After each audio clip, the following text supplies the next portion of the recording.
Hello, everyone. This is United Nagas. Today we're going to talk about the short history of Sumi Naga tribe of Nagaland.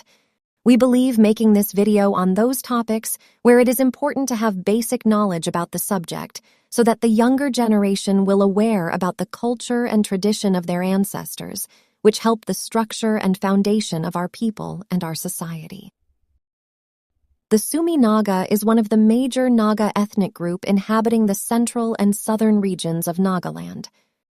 Zunheboto is the district of the Sumis, and they also live in districts such as Chumukadima, Dimapur, Kohima, Kifir, Mokokchung, Newland, Tuensang, Wokha, etc. There are also 7 Sumi villages in Tinsukia district of Assam.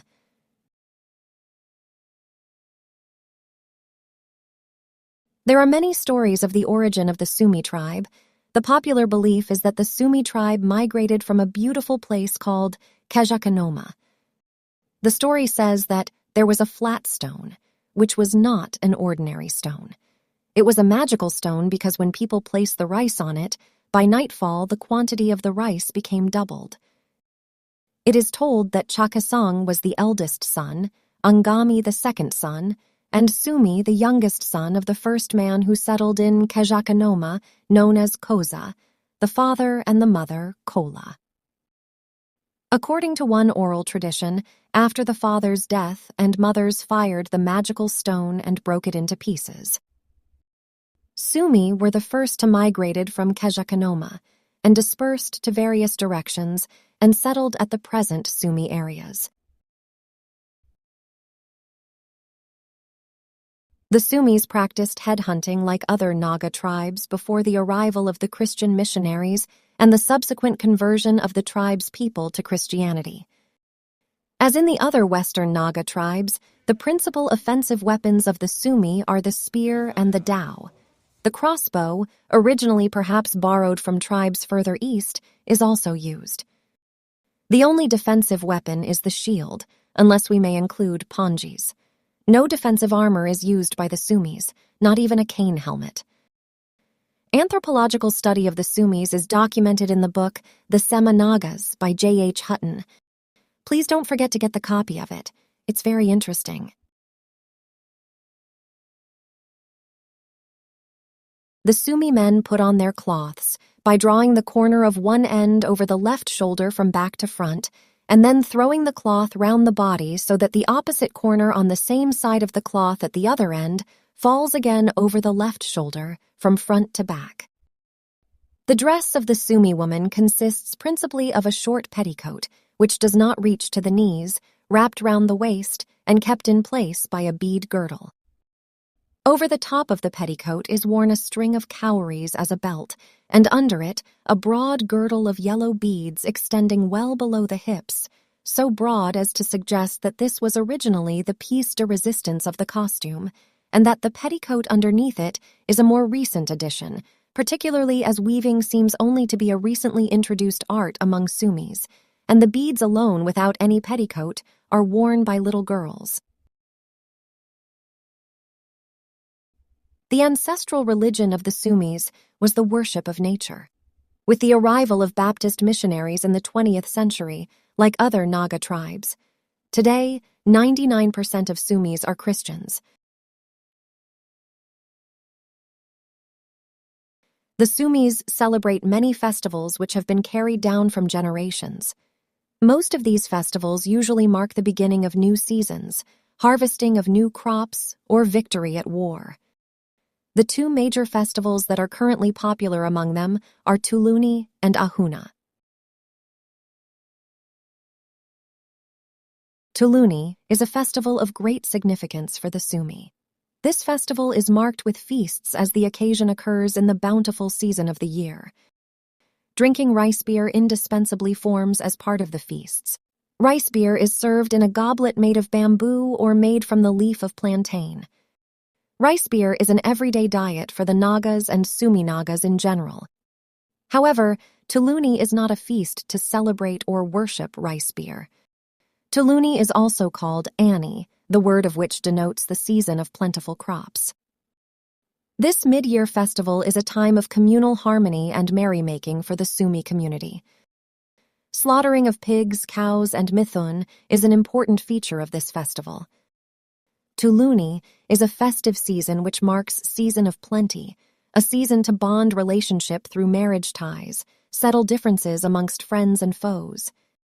In short, it is a season to mend broken relations and to celebrate togetherness, unity, and harmony. During this festival, the betrothed exchange basketful of gifts with meals. The fiancé is invited to a grand dinner at the fiancé's residence. Even siblings of the families of both the bride and groom exchanged dinner and packed food and meats, wrapped the traditional way in plantain leaves. It was a time of joy even for servants and housekeepers in the olden days. On this day, they were fed extra generously with good food and meat. The practice of working in groups is common for the Sumi agriculture farmers, and Tuluni is a special time for them because they get to rest and celebrate the completion of a farming season of hard work in their paddy fields. For this festival, the farmer groups, also called aloji, pool in money or other resources together to exchange or buy pigs and cows to be slaughtered for the special day. The meat is equally divided among themselves, and some portion is kept aside for the group feast. In the midst of the feast, group leaders get extra offers of meat by way of feeding them by others. Each working group consists of 20 to 30 in number, which includes several women too. The betrothed are settled at this period. The fervors of the feast is synchronized with a chain of folk songs and ballads. In modern times, friends and members from other tribes and communities are invited to attend the feast and are entertained with a variety of traditional songs and dances. They are also served with sumptuous, authentic Sumi cuisine of smoked pork and a coney with local herbs and vegetables. Sumis have two different clan heads, Swu, Sumi, and Tuku, Tukumi. By virtue of two separate clans, the jenas and rituals differ between Swu and Tukumi. Among all other festivals and jenas, Sumis in general accept the festival of Tuluni as the most grand and important one. The new recruits are also made to join the group at this grand feast.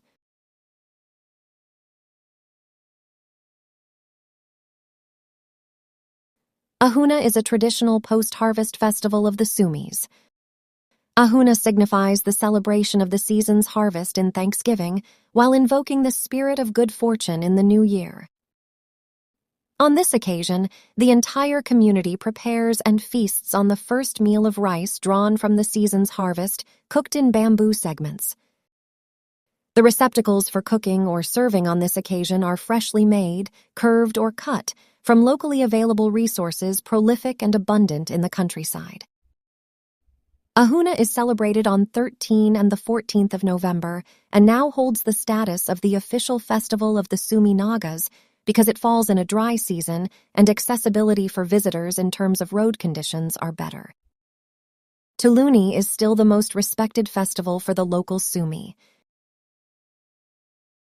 We, the United Nagas, express immense joy and heartfelt wishes to all Sumi brothers and sisters for making the younger generation more aware of the Sumi's rich ancient history, philosophy of life and culture, and to foster friendship and unity among the community.